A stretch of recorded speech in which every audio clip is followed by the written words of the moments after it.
तो ये container yard आपको दिख रहा है ना, आगे की साइड में आएगा। ये तो सारे एम्प्टी कंटेनर यार्ड है। आपको ना जगह जगह कंटेनर्स ही कंटेनर्स दिख रहे होंगे, या फिर ऐसी ट्रक खड़े हैं, या फिर एम्प्टी कंटेनर यार्ड्स में खड़े हैं। ये सारे एम्प्टी कंटेनर यार्ड्स होते हैं। बेसिकली एम्प्टी कंटेनर यार्ड्स का क्या कॉन्सेप्ट रहता है कि जब हम डिस्कशन कर रहे थे कि कंटेनर अगर आप बुक करते हो तो बुकिंग के टाइम पे आपको कंटेनर कहाँ से मिलेगा। लेट्स अगर आपने मुंद्रा पोर्ट से कंटेनर बुक किया तो मुंद्रा में कस्टम के पास खाली कंटेनर नहीं होते। कस्टम्स का काम होता है भरे हुए कंटेनर को चेक करना। तो खाली कंटेनर को सर्विस प्रोवाइड करने के लिए एम्प्टी कंटेनर यार्ड्स होते हैं।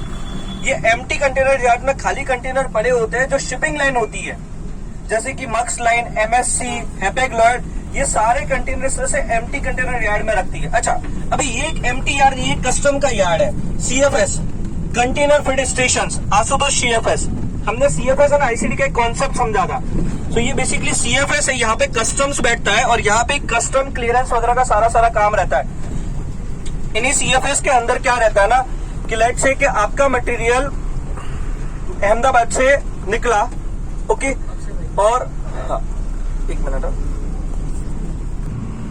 हाँ એ વાત કરી લીધી મેં ને એ જ ઇન્ફોર્મ કરવા માટે મેં કીધું તમને કહી દઉં કે ગોપાલભાઈ મોડા આવવાના છે એટલે હા હા ડન થેન્ક યુ। હા,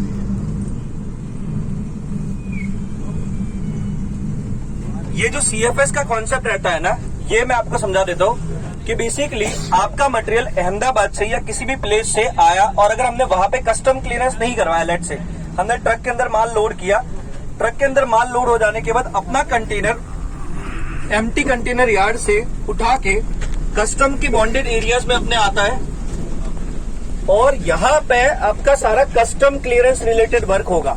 मतलब आपका कस्टम्स का डॉक्यूमेंटेशन बनना, एलईओ बनना और भी बहुत सारी चीजें जो रहेगी, सारी कस्टम की फॉर्मेलिटीज वगैरह यहाँ पे रहेगी। तो बेसिकली आपका जो सीएचए रहता है या सीएचए का जो पर्सन रहता है वो इन्हीं कंटेनर यार्ड्स के अंदर आता है। वो कभी शिप के पास नहीं जाता है, उसका काम है इन कंटेनर यार्ड्स तक। अब अभी तक हमने मुंद्रा पोर्ट के अंदर एंट्री नहीं ली है, तो फिर कस्टम मुंद्रा पोर्ट के बाहर क्या कर रहा है। सो बेसिकली सीएफएस जो है वो जरूरी नहीं है कि पोर्ट के अंदर ही हो। कौन है?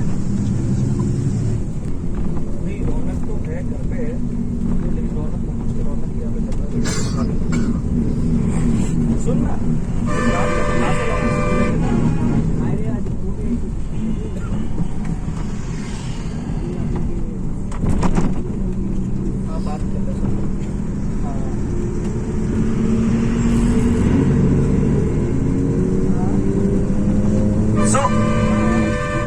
आप ऐसा समझिए कि कस्टम्स के मुंद्रा पोर्ट के बाहर सीएफएस क्या है या क्यों रहते हैं। सो बेसिकली सीएफएस कहीं पे भी हो सकते हैं, पूरे इंडिया में कहीं पे भी हो सकते हैं, इवन आपके गांव में भी हो सकते हैं। डिपेंड कि वहां पे इंपोर्ट एंड एक्सपोर्ट्स की कितनी रिक्वायरमेंट है, कितना मूवमेंट हो रहा है।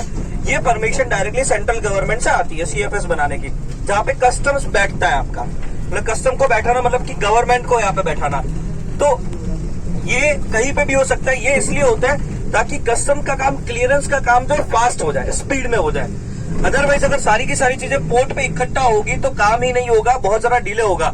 तो इनका काम होता है कि ये एक स्टेशन है, आपका ट्रक यहाँ पे आया, आपका मटेरियल यहाँ पे आया, मटेरियल की चेकिंग हुई, वेरिफिकेशन हुआ, कंटेनर को सील लगा और फिर मटेरियल रवाना होता है पोर्ट की तरफ। अब कुछ सीएफएस पोर्ट के बाहर है, मुंद्रा पोर्ट के बाहर, और कुछ कस्टम फ्रेट स्टेशन पोर्ट के अंदर भी है। तो हमने परमिशन ली है कि अंदर जो पोर्ट के अंदर सीएफएस है वहां पे भी हम विजिट करेंगे। हमारे जितने भी अपन 65 to 70 स्टूडेंट्स हैं, तो 50-50 के ग्रुप में अलग अलग सीएफएस में हमने परमिशन ली है। तो कुछ आधे उस सीएफएस में जाएंगे, कुछ आधे उस सीएफएस में, दोनों साइड अपने पास गाइडेंस रहेंगे, पोर्ट अथॉरिटी के लोग रहेंगे। ओके, वेयर हाउस वगैरह जो भी उसके अंदर सारी चीजें रहेगी, फैसिलिटीज।